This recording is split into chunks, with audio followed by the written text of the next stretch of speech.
ময়দানে যাচ্ছিলাম, কাফেররা পাহাড়ের উপরে তারা অ্যাটাক করার জন্য গোপন অর্থাৎ গোপন আস্তানা থেকে আমাদেরকে অ্যাটাক করবে। দুইটা পাহাড়ের মাঝখান দিয়ে যাব, তারা উপর থেকে হামলা করে আমাদেরকে মেরে ফেলবে। অমন টাইমে আমি উমর ফারুকের আওয়াজ শুনলাম, ইয়া সারিয়া, হে সারিয়া আল জাবাল, তুমি পাহাড়ের চূড়ার দিকে তাকাও, শত্রু তোমাকে মারার জন্য তৈরি। ফারুকে আজম হচ্ছে গিয়ে তিনি মদিনা মুনাওয়ারে, হযরত সারিয়া হচ্ছে 1 মাসের দূরত্বে, কিন্তু ফারুকে আজম এখান থেকে বসে 1 মাসের দূরত্বের রাস্তা স্পষ্ট দেখতেছে। এটার নামই হলো ইলমে। তো নবীর গোলামের কাছে ইলমে গায়েব আছে, কার কাছে? তো নবীর কাছে নাই। একমাত্র ইলমে গায়েবের মালিক কে? আল্লাহ। আল্লাহ ব্যতীত ইলমে গায়েবের ক্ষমতা আল্লাহ পাক আর কাউকে দেন। আবার একদল আছে যারা বলে যে আল্লাহ পাক রব্বুল আলামিন ইলমে গায়েবের মালিক, কিন্তু আল্লাহ পাক যাকে চান তাকে ইলমে গায়েবের ক্ষমতা দান করতে পারে। তো এইখানে একটা শুভঙ্করের ফাঁকি আছে। এটা কিন্তু সব আলেম ওলামা একমত, সব আলেম ওলামা একমত যে রসুল করিম সাল্লাল্লাহু আলাইহি ওয়াসাল্লামকে আল্লাহ যতটুকু জানিয়েছেন রসুল ততটুকু জানে, রসুল ততটুকু জানে। কিন্তু এখানে একটা ঝগড়া রয়ে যায়। এই ঝগড়াগুলা কেন রেখেছে? এই ঝগড়াগুলা রেখেছে হুজুরদের একটু দাওয়াত বাড়ার জন্য। হুজুরদের একটু কি বাড়ার জন্য? দাওয়াত। কারণ এগুলা নিয়ে যদি ঝগড়া করে, এই পক্ষে এই পক্ষের বিরুদ্ধে বলবে, এই পক্ষ এই পক্ষের বিরুদ্ধে বলবে, এগুলা নিয়ে একটু হুজুরদের দাওয়াত বাড়বে। এই জন্য তারা চাইলেও অনেক সময় সত্য কথাটা সুন্দরভাবে মুসল্লিন কিরামদেরকে বা আম জনতাকে, মুসলমানদেরকে তারা বুঝিয়ে বলে না। তো আমাকে একজন বললেন, হুজুর রসুলের কাছে আমাদের শায়েখ বলেছে দেওয়ালের পিছনের খবর রসুল জানে না। একটু জোরে বলবেন না নাউজুবিল্লাহ। এটা হচ্ছে রসুলের শানে গুস্তাখি, এটা রসুলের শানে। এই ধরনের কথা রসুলের শানে কখনো কোনো মুমিন বলতে পারে? এগুলা কাফেরের ভাষা হতে পারে, এগুলা মুশরিকদের ভাষা হতে পারে, এটা মুনাফিকের ভাষা হতে পারে। দেওয়ালের পিছনে কি আছে এটা বলার ক্ষমতা রসুলের নাই বলা। এটার অর্থ হলো এরকম যে আপনি রসুলকে জেনে শুনে বুঝে ছোট করার জন্য আপনি এক ধরনের একটি প্রতিযোগিতায় নেমেছেন। এটা এক ধরনের কি প্রতিযোগিতা? কাকে ছোট করার জন্য? রসুলকে। আর মুমিন কখনো রসুলকে ছোট করতে পারে না। এখন আমাকে বললেন যে হুজুর আমাদের শায়েখ ইউটিউবের বক্তব্য দেখেছি, উনি বলছেন রসুলের পাকের কাছে দেওয়ালের পিছনের খবরও নাই, পিছনে কি ঘটতেছে এটা বলার খবরও নাই। আমি বললাম, ভাই তুমি রসুল সম্পর্কে কতটুকু জানো? বলতে তিনি আল্লাহর একজন পয়গম্বর, আল্লাহর একজন নবী। বড় করে বলেন সুবহানাল্লাহ। আমি বললাম নবী শব্দের অর্থ কি? দেখি নবী শব্দের অর্থ বলো। তিনি বলেন যে নবী শব্দের অর্থ নবী। আমি যে নবী তো আরবি, এটার বাংলা তর্জমা কি বা এটার অর্থটা কি দাঁড়ায়? যখন ডিকশনারি খুললো, নবী শব্দের অর্থ তালাশ করলো, দেখা যায় নবী শব্দের অর্থ হলো গায়েবের খবর দেনওয়ালাকে নবী বলে। বড় করে বল সুবহানাল্লাহ। আমি যে নবী শব্দের ভিতরে তো গায়েবের কথা আছে বলে না? গায়েবের কথা আছে, কারণ নবী শব্দের অর্থ হলো গায়েবের খবর দেনওয়ালা। কেমন গায়েবের খবর দেনওয়ালা? যেমন আল্লাহর কোরআন নাজিল হয়েছে, আমার রসুল পাকের উপর নাজিল হইতে কেউ দেখে নাই, জিবরাইল আসছে কেউ দেখে নাই। আল্লাহর ওহী নাজিল হয়েছে, পৃথিবীর বুকে কারো চোখ দিয়ে দেখে নাই, কিন্তু রসুল বলেছেন কুল হু আল্লাহু। আল্লাহ কয়জন? একজন। আমরা একবারকে মেনে নিছি, আল্লাহ কয়জন? এই যে না দেখে আল্লাহর কালামকে আল্লাহর কালাম হিসেবে মেনে নেওয়া। তো রসুল এটা কোত্থেকে দিলেন? বলে এটা রসুল জিবরাইলের মারফতে আল্লাহ পাঠিয়েছেন রসুলের কাছে। তো জিবরাইল যে পাঠিয়েছেন, আল্লাহ জিবরাইলকে যে প্রেরণ করেছেন, এটা কি তুমি দেখেছো? বলে দেখি নাই তো। এই না দেখো, তুমি দেখো নাই, রাসূল দেখছে, এটার নাম হচ্ছে ইলমে, এটার নামই হলো ইলমে গায়েব। এখন বিষয় হলো আল্লাহর ইলমে গায়েব কি রাসূলের ইলমে গায়েব বরাবর? কখনোই নয়। জোরে বলে না, কখনোই। আল্লাহর ইলমে গায়েবটা হলো জাতি। আল্লাহ কারো থেকে ইলমে গায়েব অর্জন করে নাই। এটা আল্লাহর, যে আল্লাহ হওয়ার যে পাওয়ার, যে শক্তি, এই শক্তির মতে আল্লাহ পাক নিজে ইলমে গায়েবের মালিক। বড় করে বল সুবহানাল্লাহ। রাসূলেরটা হলো লিজাতি, আল্লাহরটা হলো লিজাতি। আল্লাহর ইলমে গায়েব হলো, এটা কারো থেকে আল্লাহ অর্জন করেন না, এটা আল্লাহর কাছে ছিল, আছে, কিয়ামত পর্যন্ত। কিন্তু রাসূলেরটা হলো আতাই, এটা দান করেছেন কে? যেমন ধরেন আমার কাছে 1 কোটি টাকা আছে, আমার এই ভাইকে আমি কি করে দিলাম? দিয়ে দিলাম যে ভাই 1 কোটি টাকা তুমি কি করো, রেখে দাও। এখন এই 1 কোটি টাকার মালিক কে? উনি হবেন। এখন রাসূলেরটা হলো আতাই, আমার আল্লাহ রাসূলকে দান করেছেন। এই জন্য পবিত্র কোরআনে আমার আল্লাহ পাক রব্বুল আলামিন ঘোষণা করেন, ওয়া মা কানা আল্লাহু লিয়ুতলিআকুম আলাল গায়ব। আমাদের কিছু ভাই আছে যারা অর্ধেক আয়াত তেলাওয়াত করে, বাকি অর্ধেক তারা এইটুকু তেলাওয়াত করে বলেন, ওয়া মা কানা আল্লাহু লিয়ুতলিআকুম আলাল গায়ব। আল্লাহর শান এটা নয়, আল্লাহর মুকাম এটা নয়।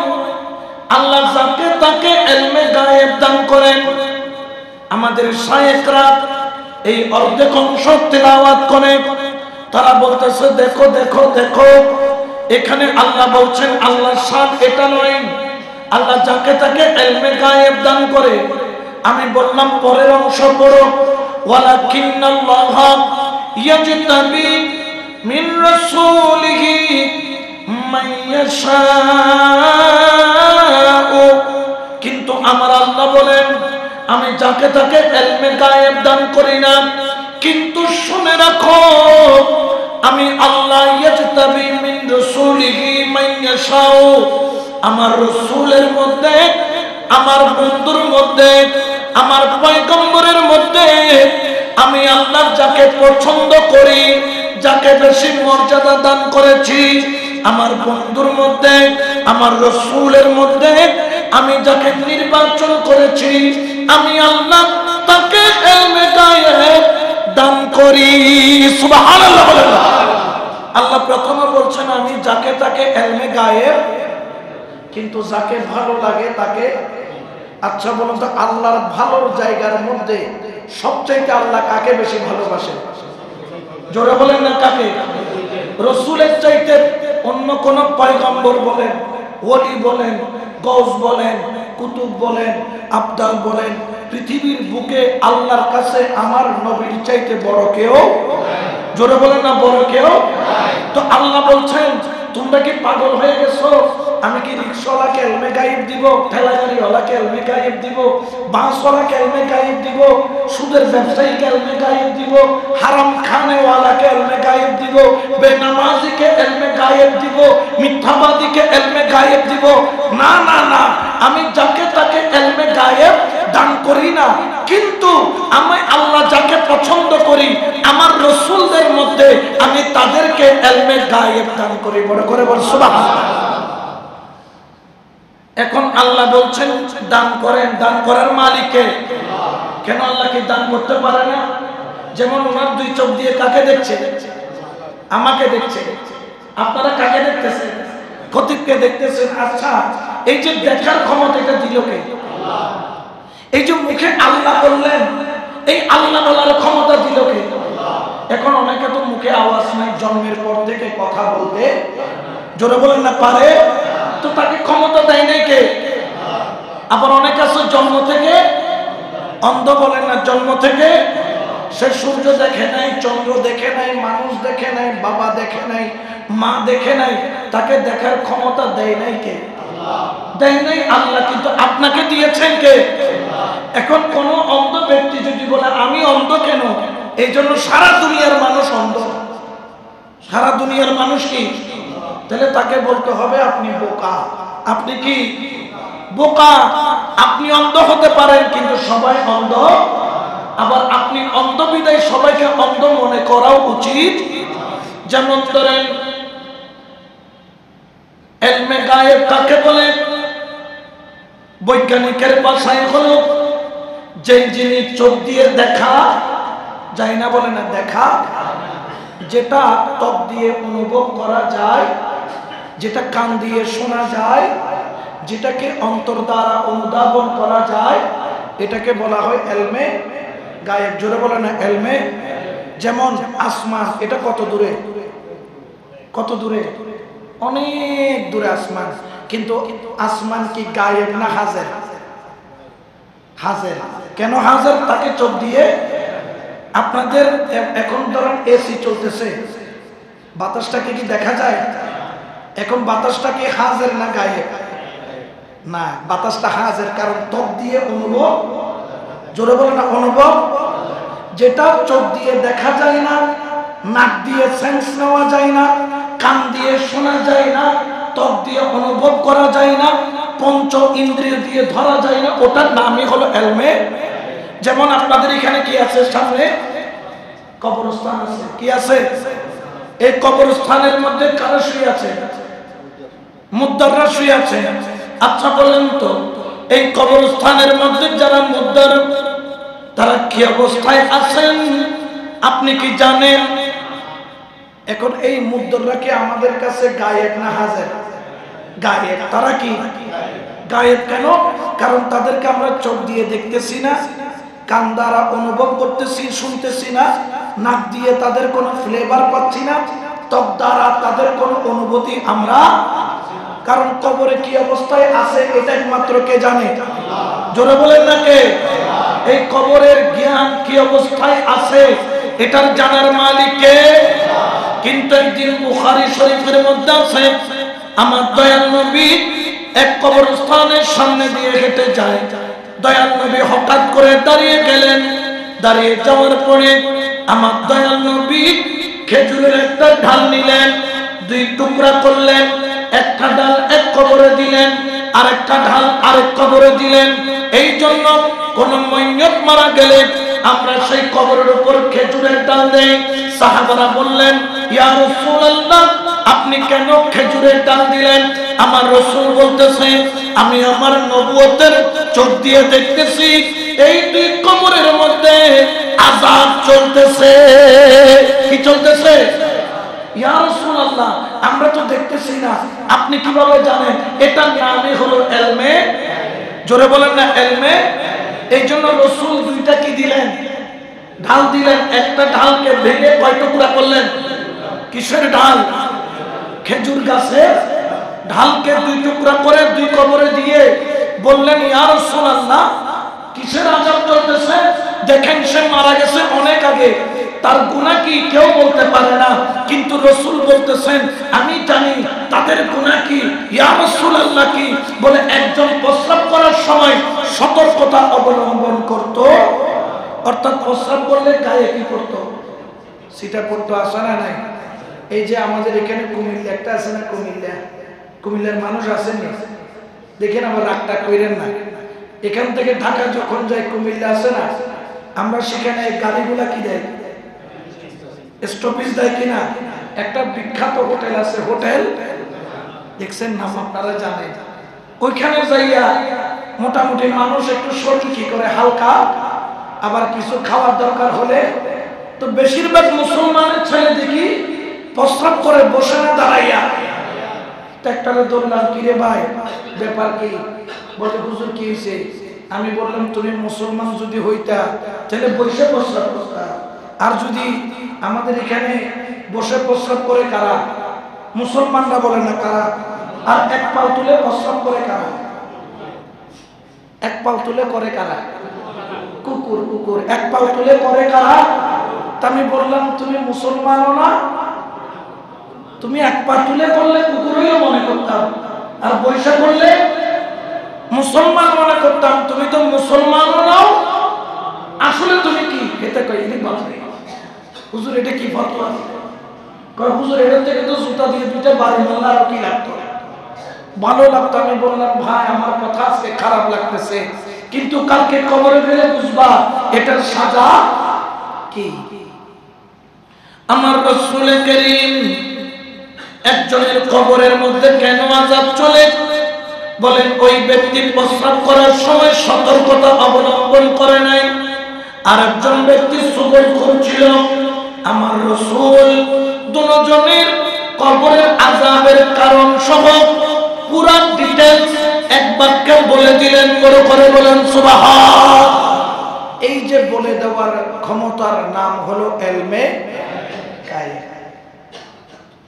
তো রাসূল যে ঢাল দিলেন, ইয়া রাসূলুল্লাহ দুইটা ঢাল দিয়ে কি বুঝালেন? বলতেছে এই খেজুর গাছের ঢালগুলা যতদিন কাঁচা থাকবে ততদিন এই খেজুর গাছের ডাল জিকির করবে কার? জোরে বলেন না কার? আচ্ছা গাছপালা যে আল্লাহ জিকির করে আমরা কি শুনি? কিন্তু রাসূল, এটার নাম ইলমে গায়েব। রাসূল পাক বলছেন এই খেজুর গাছের ডাল গেড়ে দিলাম, এই ঢালগুলা জিকির করবে কার? এই ঢালগুলার কারণে এই কবরের আযাবটা আস্তে আস্তে আস্তে আস্তে হালকা হয়ে যাবে। উচ্চ আওয়াজে বলেন সুবহানাল্লাহ। এই জন্য আমরা মাজারের মধ্যে ফুল দেই। মাজারের মধ্যে কি দেই? কারণ ফুলকে পছন্দ করেন কে? রাসূলুল্লাহ। ফুলকে পছন্দ করেন কে? খুশবুকে পছন্দ করেন কে? পবিত্রতাকে পছন্দ করেন কে? রাসূল। এই জন্য আমরা ওই ফুলগুলা মাজারে দেই বা কবরে দেই, যাতে যতক্ষণ কাঁচা থাকবে ততক্ষণ জিকির করবে কার? আল্লাহ। বড় করে বলেন সুবহানাল্লাহ। তাহলে এই হাদিস থেকে বোঝা যায় রাসূল করিম খাতামুন নবীন শফিউল মুজনবিন রাহমাতাল লিল আলামিনের কাছে ইলমে গায়েব আছে, তবে এটা লিজাতিহি, জাতি এলম নয়, এটা হচ্ছে আতাই, আল্লাহ তাকে দান করেছেন। বড় করে বলেন সুবহানাল্লাহ। এখন আসেন আল্লাহ কতটুকু দান করেছেন। যেমন আপনাকে এখানে আগ্রাবাদের মধ্যে জায়গা দান করলো, কতটুকু করছেন? কয় 10 কাঠা। 10 কাঠার দাম কমপক্ষে কয় কোটি টাকা? 10 কোটি টাকা। এখন আপনি কি এক কানি দখল করতে পারবেন? দিছে 10 কাঠা, আপনি দখল করছেন 20 কাঠা, এরকম কি হয়? এটা হলে তো কি হবে? মারামারি। এখন হলো আল্লাহ তার হাবিবকে কতটুকু ইলমে গায়েব দান করেছেন, এটার সীমানা কতটুকু? আমার আল্লাহ পবিত্র কোরআনে বলেন ওয়া আল্লামাকা মা লাম তাকুন তাআলাম। ওগো বন্ধু, আমি আপনাকে ওই পরিমাণ ইলমে গায়েবের ক্ষমতা দান করেছি, পৃথিবীর বুকে যত অজানা ছিল সমস্ত অজানা বিষয়গুলা আমি আল্লাহ আপনাকে জানিয়ে দিলাম, আপনার জ্ঞানের ভান্ডারে দিয়ে দিলাম। সুবহানাল্লাহ বলেন। যত অদৃশ্য আছে সব কিছু জানিয়ে দিয়েছেন কে? এটা কি আমি বলছি না কোরআন বলছে? তাহলে কোরআনকে অস্বীকার করলে ঈমান থাকবে? কোরআনের বাক্য নয়, একটা অক্ষর আলিফ লাম। কয়টা অক্ষর? যদি বলেন যে হুজুর এটার অর্থ কি, আমি যে হুজুরও জানে না, হুজুরের আব্বাও জানেন, এগুলাকে বলে হরুফে মুকাত্তিআত, হরুফে বিচ্ছিন্ন বর্ণমালা, যেগুলোর অর্থ একমাত্র আল্লাহ জানে। আর এমন খুদ জিবরাইলও, এটা আল্লাহর সাথে রাসূলের পাসওয়ার্ড, গোপন কথা, গোপন লেনদেন, গোপন মুহাব্বতের কিছু ভাষা আদান প্রদান। বলেন না সুবহানাল্লাহ। এখন আপনি যদি কোন যে হুজুর এটার অর্থ তো আমি জানি না, এই জন্য আমি এটা মানি না, ঈমান থাকবে? ঈমান থাকবে? থাকবে না। অস্বীকার করার কোন সুযোগ। আমার আল্লাহ বলেন আল্লামাকা ইয়া রাসূলুল্লাহ, আপনাকে জানিয়ে দেওয়া হয়েছে মা লাম তাকুন তাআলাম, পৃথিবীর বুকে যত অজানা আছে, যত অজানা আছে আমি আল্লাহ সমস্ত অজানাকে আমি আল্লাহ আপনাকে জানায়া দিলাম। সুবহানাল্লাহ। এখন জানিয়ে দিয়েছেন কে? এখন এই জানিয়ে দেওয়ার নাম হচ্ছে ইলমে গায়েব। একজন বললেন হুজুর রসুলের কাছে কতটুকু এলমে গায়েব? আমি যে খুদ যেখানে আল্লাহ রসুলের কাছে গোপন থাকে না, কে আল্লাহকে আমি আর আপনি দেখতে পারবো? মুসা বলছেন রব্বি আরনি, মাওলা তুমি আমাকে দেখা, কিন্তু মাওলা বলতেছে লাল তারানি, তুমি আমাকে দেখতে পারবা। আর পবিত্র কোরআনে বলছে সুবহানাল্লাযী আসরা বিআবদিহি লাইলাম মিনাল মসজিদিল হারাম ইলাল মসজিদিল আকসা, মসজিদে হারাম থেকে মসজিদে আকসা হয়ে আল্লাহর নিদর্শন দেখানোর জন্য লামো কানে নিয়ে গিয়েছেন। কোথায় নিয়েছেন? সুম্মা দানা ফাতাদাল্লা ফাকানা কাবা কাউসাইনে আও আদনা। আল্লাহ বলেন বন্ধু কাছে আসো, কাছে আসো, কাছে আসো। বন্ধু কাছে আসতে আসতে আস্তে আস্তে এত কাছে আসলেন, আর কাছে যাওয়ার ক্ষমতা রসুলের নাই। ইয়া আল্লাহ সুম্মা দানা, আমি তো কাছে আসলাম। আল্লাহ বলে না বন্ধু আরো কাছে আসো, কিন্তু বলেন আমি তো আর যেতে পারছি না, আপনার সাথে আমার সাথে যতটুকু কাছে আসার এসে গেছি। কিন্তু আল্লাহ বলেন সুম্মা দানা ফাতাদাল্লা, দানা আসছে রসুলের জন্য, ফাতাদাল্লা আসছে আল্লাহর জন্য। আল্লাহ বলেন বন্ধু তোমার কাছে আসা শেষ, এখন আমার কাছে যাওয়া শুরু। বড় করে বলেন সুবহানাল্লাহ। কেমন হলো? ফাকানা কাবা কাউসাইনি আও আদনা, দুই ধনুককে একত্রিত করলে যেরকম গোল আকৃতি হয়, আল্লাহর নূর হাবিবের নূর একে অপরের সাথে মাখামাখি হয়ে গেল। এমন মাখামাখি হলো যে এইরকম পানির ভিতরে চিনি গুলে দিলে ওই চিনি দেখা যায় না, কিন্তু টেস্ট পাওয়া যায়। আল্লাহর নূর আর আল্লাহর হাবিবের নূর একসাথে মিলে গেল। বড় করে বলেন না সুবহানাল্লাহ। এখন আপনাদের কাছে প্রশ্ন হলো সবচেয়ে বড় গায়েব কে? আল্লাহর চাইতে বড় গায়েব কেউ আছে?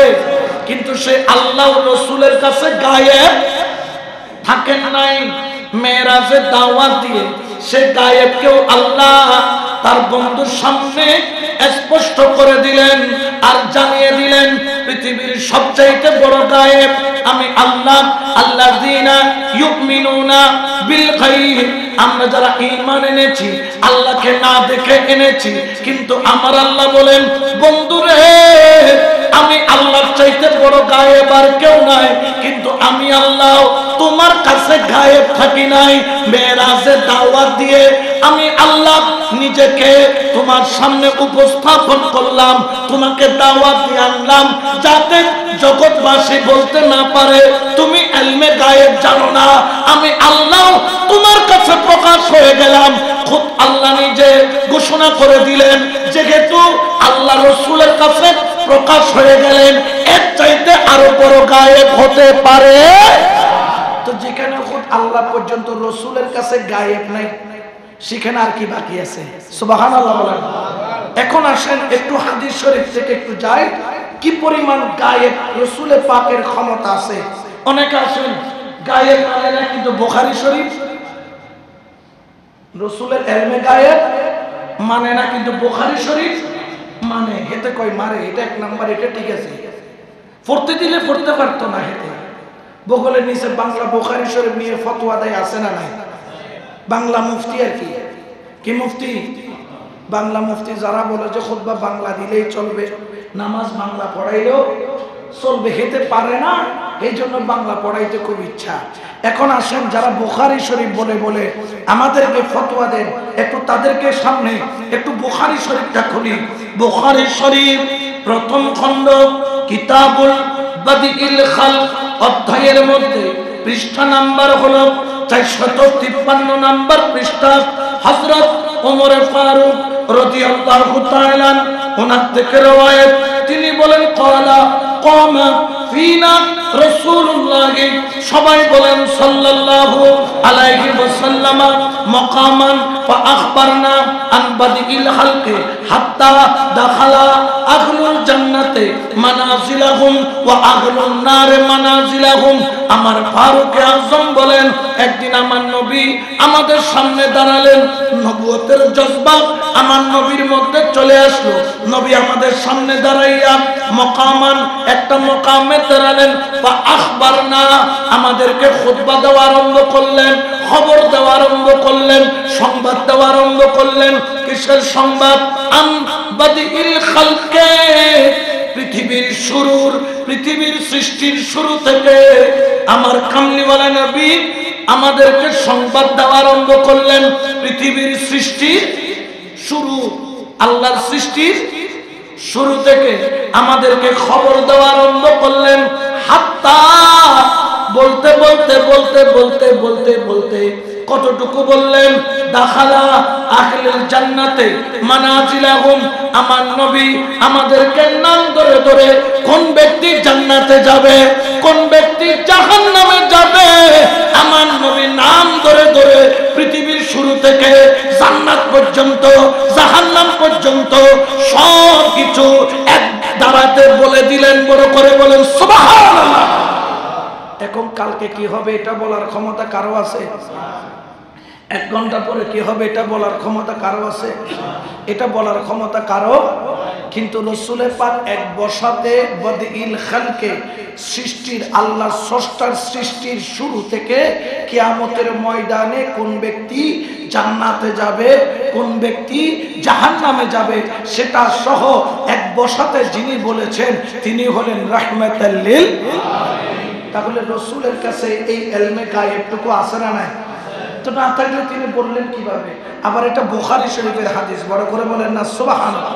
এখন আসেন আরেকটা বুখারী শরীফের হাদিস পড়ব, একই ধরনের হাদিস, তবে পার্থক্য আছে এটাতে। বুখারী শরীফ কিতাবুল কদর, মুসলিম শরীফ কিতাবুল ফিতন, তিরমিজি শরীফ কিতাবুল ফিতন অধ্যায়ে রয়েছে, আবু দাউদ শরীফ কিতাবুল ফিতন অধ্যায়ে রয়েছে, মিশকাত শরীফ কিতাবুল ফিতন অধ্যায়ের মধ্যে রয়েছে। অর্থাৎ বুখারীতে আছে, মুসলিমে আছে, তিরমিজিতে আছে, আবু দাউদে আছে, মিশকাত শরীফে এই হাদিস সহ আরো অনেক কিতাবে আছে। আমার কামলিওয়ালা নবী, দয়াল নবীর সাহাবী হযরত ওমর ইবনে খাত্তাব রাদিয়াল্লাহু তাআলা তিনি বলেন, বেনা রাসূলুল্লাহ, সবাই বলেন সাল্লাল্লাহু আলাইহি ওয়াসাল্লাম, আল ফজরা সাঈদাল মিম্বার, নবী ফজরের নামাজ কি করলেন? আদায় করলেন। আদায় করে কোথায় দাঁড়ালেন? মিম্বরে সাঈদা, মানে আরোহণ করলেন। কোথায়? সাঈদাল মিম্বার, মিম্বরের মধ্যে আরোহণ করলেন। ফাখাতাবনা, তিনি আমাদেরকে খুতবা দেওয়া আরম্ভ করলেন। সুবহানাল্লাহ বলেন। খুতবা দিচ্ছেন কে? রাহমাতাল লিল, আমার কামলিওয়ালা নবী খুতবা দেওয়া আরম্ভ করলেন। হাত্তা হযরতিজ যোহর, ফজর থেকে যোহরের ওয়াক্ত হয়ে গেল। ওয়াজ করতেছেন কতক্ষণ? ফজর থেকে। এখন আমরা তো আধা ঘন্টা শুনলে হুজুর আমি আমার ডায়াবেটিস রোগী, একটু ওয়াজ শুরু করবেন। আর রাসূল ওয়াজ করতেছে ফজর থেকে যোহর পর্যন্ত, সাহাবীদের কোনো আওয়াজ নাই। তারপর কি করলেন নবী? যোহর যখন হলো ফানাজালা, তিনি মিম্বর থেকে নামলেন। ফাসাল্লা, তিনি কি করলেন? নামাজ পড়লেন। সুম্মা সাঈদাল মিম্বার, আবার মিম্বরে বসলেন। এটা জোরে বলবেন না সুবহানাল্লাহ। নবীও যেমন সাহাবাও, কোনো ধৈর্যের, কোনো বাদ ভাঙার কোনো সুযোগ নাই। ফজর থেকে যোহর পর্যন্ত শুনছে। নবী আবার নাইমা যোহরের নামাজ পড়াইছে। এর মাঝখানে কোনো টিফিন ব্রেক, কোনো খাবার দাবার, কোনো পানি, একটু খেজুর, একটু খুরমার কোনো সুযোগ নবী আবার তিনি কি করলেন? সুম্মা সাঈদাল মিম্বার, মিম্বরে উঠলেন। ফাখাতাবনা, তিনি আমাদেরকে আবার তাকরীর শুরু করলেন।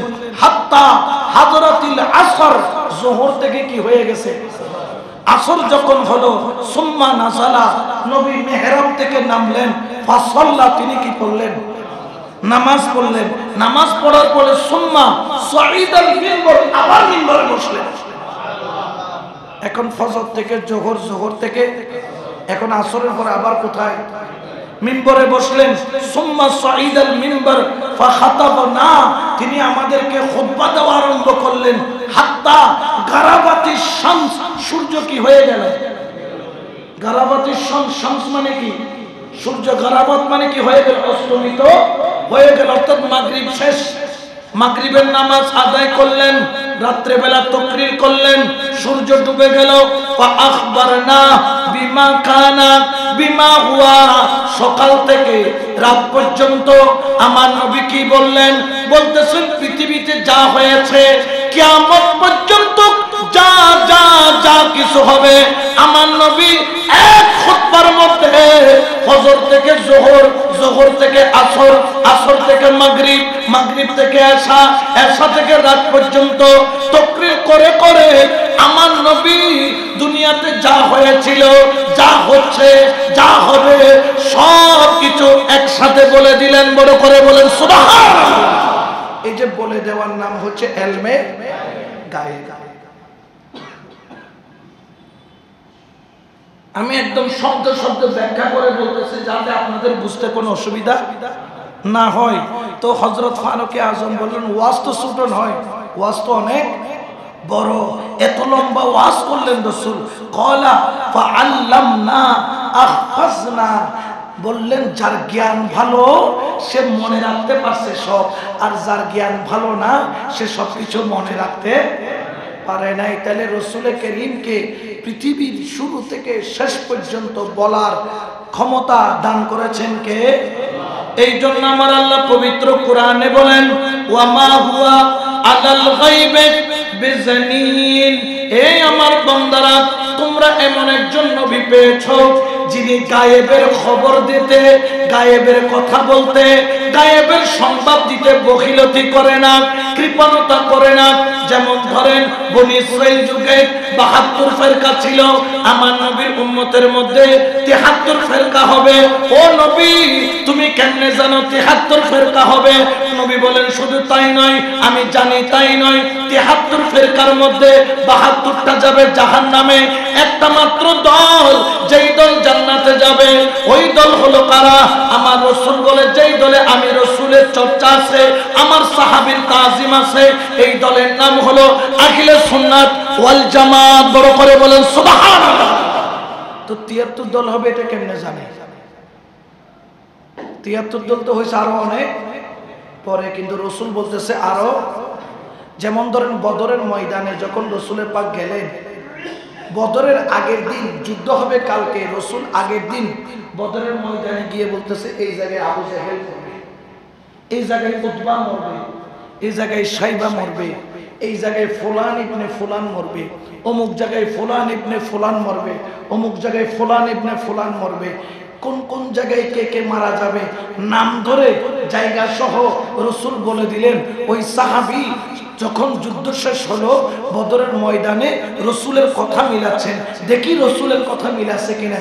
বলতেছে খোদার কসম রাসূল যেখানে যাকে যে অবস্থায় যেভাবে যেখানে দেখিয়েছেন আমরা যাইয়া দেখি রাসূলের কথার সাথে কাজের এক চুল পরিমাণ বেশ কম নাই। যেখানে যার নাম বলেছে সে সেখানে পড়ে মরে পড়ে আছে।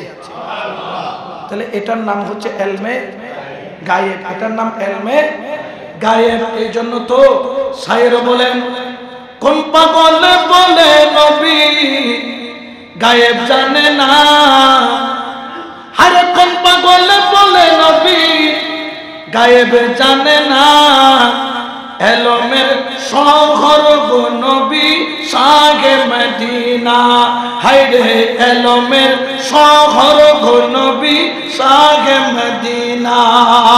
কোন পাগলে বলে নবী গায়েব জানে না, কোন পাগলে বলে নবী গায়েব জানে না, এলমের শহর গো নবী শাহে মদিনা, এলমের শহর গো নবী শাহে মদিনা। কুরআন হাদিস পড়লে আর আলেম তো হয় না, কুরআন হাদিস পড়লে তো আর আলেম তো হয় না, নবীর প্রেমে মজলো যারা তারাই মাওলানা। সুবহানাল্লাহ। শুধু নবীর কাছে ইলমে গায়েব আছে তা নয়, নবী যার দিকে দয়ার নজর করে আল্লাহ তাকেও ইলমে গায়েব দান করে কি করে না। যেমন ইসলামের দ্বিতীয় খলিফা হযরত ফারুক আজম, তিনি একদিন খুতবা দিচ্ছেন, খুতবার মাঝখানে তিনি থেমে গেলেন, থেমে গিয়ে বলতেছে ইয়া সারিয়া আল জাবাল, ইয়া সারিয়া আল জাবাল। কে বলতেছেন? ফারুকে আজম। সবাই বলেন কি ব্যাপার, এখানে সারিয়া কোত্থেকে আসে? কারণ সারিয়া তো এখানে, তিনি এখান থেকে 1 মাসের দূরত্বে। কয় মাসের? 1 মাসের রাস্তা দূরত্ব কতটুকু? এখান থেকে যদি ঢাকায় হেঁটে যান 1 মাস লাগবে। সর্বোচ্চ কয়দিন লাগবে? না না, ঢাকা হাইটা গেলে কম করে 10-12 দিন।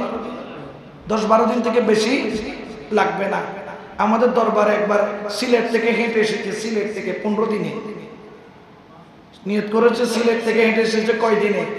15 দিন। তাহলে ঢাকা তো আরো কাছে। 15 দিন যদি সিলেট থেকে লাগে, তাহলে ঢাকায় লাগবে 10 দিন। সিলেট হচ্ছে কম করে হলে 450 কিলোমিটার, 400 উপরে হবে। আর ঢাকা হইতেছে 200 কত কিলোমিটার জানি চাই। তাহলে এটা সর্বোচ্চ 10 দিন লাগবে। আর হযরত সারিয়া হচ্ছেন মদিনা থেকে 1 মাসের পায়ে হাঁটা রাস্তার দূরত্বে। সুবহানাল্লাহ বলেন। হযরত ফারুকে আজম মেহরাব থেকে ডাক দিচ্ছেন, ইয়া সারিয়া আল জাবাল, হে সারিয়া পাহাড়ের দিকে তাকাও। কিসের দিকে তাকাও? কারণ হযরত সারিয়া রাদিয়াল্লাহু তাআলা তার 1 মাস পরে ফেরত আসছে। কয় মাস পরে? 1 মাস পরে আসার পরে বললেন, হুজুর আপনি কি আমাকে ডাক দিছিলেন? সুবহানাল্লাহ বলেন না। বলতেছে তুমি কেমন, সবাই বলতেছে তুমি কেমন জানো যে তোমাকে ডাক দিছে? বুঝে আজকে থেকে 1 মাস আগে আমি ওই কাফেরদের সাথে যুদ্ধের ময়দানে যাচ্ছিলাম। কাফেররা পাহাড়ের উপরে তারা অ্যাটাক করার জন্য গোপন, অর্থাৎ গোপন আস্তানা থেকে আমাদেরকে অ্যাটাক করবে। 2টা পাহাড়ের মাঝখান দিয়ে যাব, তারা উপর থেকে হামলা করে আমাদেরকে মেরে ফেলবে। অমন টাইমে আমি উমরে ফারুকের আওয়াজ শুনলাম, ইয়া সারিয়া, হে সারিয়া আল জাবাল, তুমি পাহাড়ের চূড়ার দিকে তাকাও, শত্রু তোমাকে মারার জন্য তৈরি। ফারুকে আজম হচ্ছে গিয়ে তিনি মদিনা মুনাওয়ারে, হযরত সারিয়া হচ্ছে 1 মাসের দূরত্বে। কিন্তু ফারুকে আজম এখান থেকে বসে 1 মাসের দূরত্বের রাস্তা স্পষ্ট দেখতেছে। এটার নামই হলো ইলমে। তো নবীর গোলামের কাছে ইলমে গায়েব আছে। কার কাছে? তো নবীর কাছে নাই। গোলামের কাছে থাকলে নবীর কাছে থাকবে না। আসেন ইলমে গায়েবের রাসূলের আরো একটা দলিল দিই, তারপর আপনার ক্লিয়ার হয়ে যাবে জিনিসটা। আপনারা হয়তো একটা যুদ্ধের নাম শুনছেন, যে যুদ্ধের নাম হচ্ছে মুতার যুদ্ধ। কিসের যুদ্ধ? মুতা। এই মুতার যুদ্ধ সংগঠিত হয়েছে আপনার 629 খ্রিস্টাব্দে। 629 খ্রিস্টাব্দে মুতা নামক জায়গার মধ্যে রোমান বাহিনীর বিরুদ্ধে আমার রাসূল খ্রিস্টানদের বিরুদ্ধে 3000 সৈন্যের একটি দল পাঠিয়েছিলেন। কিন্তু পাঠিয়েছিলেন সত্য, সেখানে সেনাপতি দিয়েছিলেন 3 জন। কয়জন সেনাপতি? কয়জন? একজনের নাম হলো হযরত যায়েদ ইবনে খারেসা, আরেকজনের নাম হলো হযরত জাফর ইবনে আবি তালিব, আরেকজনের নাম হলো হযরত আব্দুল্লাহ ইবনে রাওয়াহা। কিন্তু সেনাপতি দেওয়ার কথা একজন, রাসূল দিল কয়জন? রাসূল গো 3 জন কেন দিলাম? সাহাবীরা বুঝে নিলেন এই 3 জনের নাম বলেছে রাসূল, নিশ্চয় নিশ্চয় এই মুতার যুদ্ধের মধ্যে 3 জনই শহীদ হয়ে যাবে। এই জন্য সেনাপতি একজন না 3 জন? 3 জন দেওয়ার পরে বলতেছে, যদি 3 জনের পরেও যদি লাগে, আল্লাহ তরবারি থেকে একজন তলোয়ারের দায়িত্ব নেবে। সুবহানাল্লাহ বলেন। 3 জন শুকর আদায় করলেন, ইয়া আল্লাহ আমাদের অন্তরে তামান্না ছিল শাহাদাতের শরবত পান করব। আমার রাসূল আমাদেরকে শাহাদাতের ইঙ্গিত দিয়েছেন। ইঙ্গিত দিচ্ছেন কে? রহমাতুল লিল আলামিন।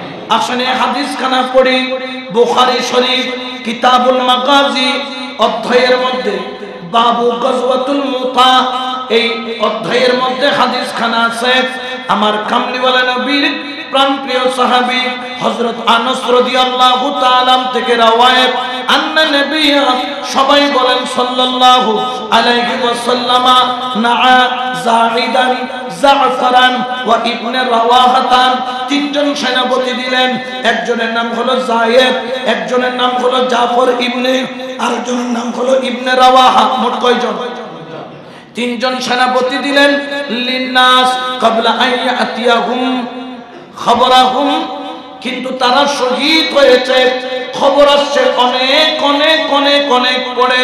কিন্তু যখন যুদ্ধ চলতেছে আমার নবী মসজিদে নববীর মধ্যে বসা, ফাকালা আখাযার রাওয়ায়াতা, আমার নবী মসজিদে নববী থেকে বলছেন, আমি রাসূল আমার নবুয়তের চোখে দেখতেছি এখন যুদ্ধের ময়দানে ইবনে রাওয়াহা রাদিয়াল্লাহু তাআলা রাসূলের সাহাবী রাওয়াহা তিনি যুদ্ধের ময়দানে পতাকা হাতে নিয়েছেন। সুবহানাল্লাহ। যুদ্ধ চলতে মুতায় আর নবী বলতেছেন মদিনায়, বলতেছেন এখন আমার আমার আমার উম্মত অমুক পতাকা নিয়ে যুদ্ধ করছে। হঠাৎ করে রাসূলের পাক কেঁদে দিলেন, ইয়া রাসূলুল্লাহ কাঁদছেন কেন? বলছে সে তো শহীদ হয়ে গেছে। সুবহানাল্লাহ। এরকম যখন বললেন আমার কামলিওয়ালা নবী বললেন যায়েদ ফাকুসিবা, আমার নবী বললেন এখন যায়েদ পতাকা নিয়েছেন হাতের মধ্যে। আমার নবী একটু পরে আবার কেটে দিলেন, বললেন যায়েদ শহীদ হয়ে গিয়েছে। আমার কামলিওয়ালা নবী আবার বললেন শোনো শোনো, ওয়া আখাযা জাফর, জাফর ইবনে তাইয়ার, জাফর তাইয়ার রাদিয়াল্লাহু তাআলা তিনি পতাকা নিলেন। আমার কামলিওয়ালা নবী আবার বললেন ফাউসিবা, তিনিও শহীদ হয়ে গেলেন। সুম্মা আখাযা ইবনে রাওয়াহা ফাউসিবা, তিনিও শহীদ হয়ে গেলেন। ওয়া আইনাহু তাজরাফানে, আমার নবীর চোখ মুবারক ভিজে, দাড়ি মুবারক পর্যন্ত ভিজে গেল। আমার রাসূলের তিনজন সাহাবী, আমার রাসূলের তিনজন জলিলে কদর সাহাবী শহীদ হয়ে গেল। আমার রাসূল এদিকে শহীদ হয় মুতার যুদ্ধে। আমার নবী মদিনার মেহরাব থেকে বলতে আরম্ভ করে, এরপর আমার নবী যখন চোখ মুছলেন, মুসার পরে বললেন হাত্তা আখাযার রায়াতা সাইফ মিন সাইফিল্লাহ, এই মুহূর্তে আমার একজন সাহাবী যাকে সাইফুল্লাহ আল্লাহর তলোয়ার বলা হয়, অর্থাৎ হযরত খালিদ বিন ওয়ালিদ, বলেন না খালিদ বিন ওয়ালিদ, খালিদ বিন ওয়ালিদ আল্লাহর তলোয়ারের মধ্যে একজন তলোয়ার। আর হযরত খালিদ বিন ওয়ালিদের উপাধি হলো সাইফুল্লাহ। কার তলোয়ার? আল্লাহর। বলেন না কার? আল্লাহর। নবী এখান থেকে বলতেছেন তিনজন শহীদ হয়েছে, এখন খালিদ বিন ওয়ালিদ আল্লাহর তলোয়ারের মধ্যে একজন তলোয়ার, মিন সাইফিল্লাহ আল্লাহর তলোয়ারের মধ্যে একজন তলোয়ার, হাত্তা ফাতাহা আল্লাহু আলাইহিম, আল্লাহ যার মাধ্যমে মুসলমানদেরকে বিজয় দান করেছেন। সুবহানাল্লাহ। যুদ্ধ কি নবীর সামনে হচ্ছে না অনেক দূরে, মাইলকে মাইল দূরে, মাসকে মাস পর, কিন্তু রাসূল কে শহীদ হলো, কয়জন শহীদ হলো, কার মাধ্যমে বিজয় হলো, নবী মদিনা থেকে বলছেন এটার নামই হলো ইলমে, এটার নামই হচ্ছে ইলমে গায়েব। এই জিনিসটা যে বুঝে না তাকে আর কিয়ামত পর্যন্ত বোঝানো সম্ভব, জোরে বলেন না বোঝানো সম্ভব। তো রাসূল করিম সাল্লাল্লাহু আলাইহি ওয়াসাল্লাম দয়াল নবী, কামলিওয়ালা নবী, তাকে ইলমে গায়েব দিয়েছে। তবে পার্থক্য কি? আল্লাহটা হচ্ছে জাতি, আল্লাহটা জাতি, আর রাসূলেরটা আতাই, দান করেছেন কে? কিন্তু রাসূলেরটা কেমন, ওটার সীমানা মাপার মতো ক্ষমতা আমাদের, জোরে বলে না আমাদের। তবে আলা হযরত একটি কথা বলেছেন, বলছে আল্লাহর ইলমে গায়েব হচ্ছে সমুদ্র বরাবর। কি বরাবর? আর রাসূলের ইলমে গায়েব হচ্ছে সেখানে একটা চড়ুই পাখি যদি ঠোঁটের মধ্যে একটু করে পানি নেই, যে বরাবর হয় রাসূলের ইলমে গায়েব হলো সে বরাবর। আর সারা পৃথিবীর মানুষের কাছে যে ইলম আছে, ওই ইলমটা রাসূলের ইলমের কাছে হচ্ছে ওই বরাবর। যে এরকম একটা পাখি ঠোঁটের মধ্যে পানি নিলে যে বরাবর হয়, একটা সমুদ্র থেকে রাসূলের ইলমটা হচ্ছে সমুদ্রের মতো। আর বাকি দুনিয়ার ইলমকে এক জায়গায় করলে হবে একটা পাখির ঠোঁটের মধ্যে কয়েক ফোঁটা পানি নিলে সেই বরাবর। তাহলে এখানে আর কোনো ঝগড়া আছে? আল্লাহটার সাথে রাসূলেরটা এক করা যাবে?